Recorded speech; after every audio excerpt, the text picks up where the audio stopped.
And the market may think that as the Fed raises rates from 25 basis points to 75 basis points, that's a negative signal. Well, in fact, 75 basis points or even 1% Fed funds rate is still a phenomenally accommodative market.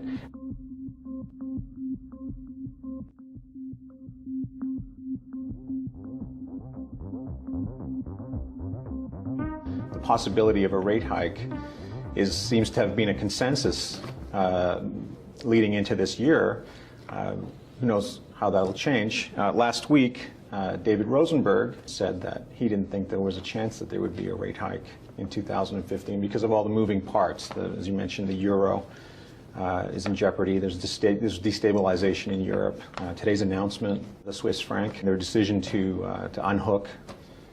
I mean, Japan's in full round of quantitative easing as well. So all these things in the context of the Fed not wanting to interfere with the recovery, of course, a stronger dollar, an artificially stronger dollar. And I would argue the other side of this. Yeah. I mean, so first off, it's January, so everyone's forecasts come out, and everybody's all optimistic about the outcomes, and rates are going to rise this year, and equity market's going to go up, inflation's going to be low. I mean, let's just be honest. I mean, we've been saying that. People have been saying that for 6 years now, and nothing's really happened. We haven't seen inflation, of course.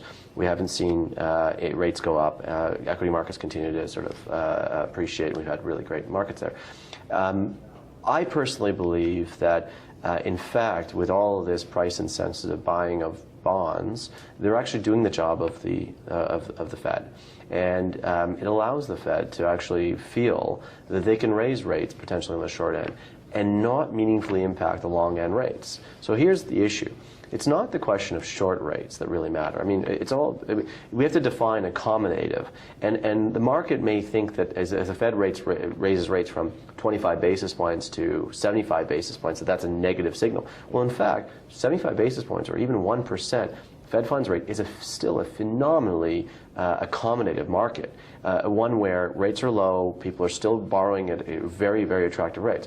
But at the same time, what does that mean to the 10-year government bond, the 5-year government bond, the 30-year government bond? Because this is where real impact happens to the consumer. This is where mortgage rates are impacted. This is where a lot of the currency movements will happen. And my view is that the Fed actually sees the buying of the Treasury bonds, the 10-year government bond, at the pace it is right now that's driving the yield down, as a really positive signal for them to raise rates potentially in the short end. And all we'll see is maybe we'll see some rate increases on the 10-year from 1.9 where it is to maybe something in the sort of low twos and maybe half, 2.5. But what more importantly is we'll see a flattening of the yield curve.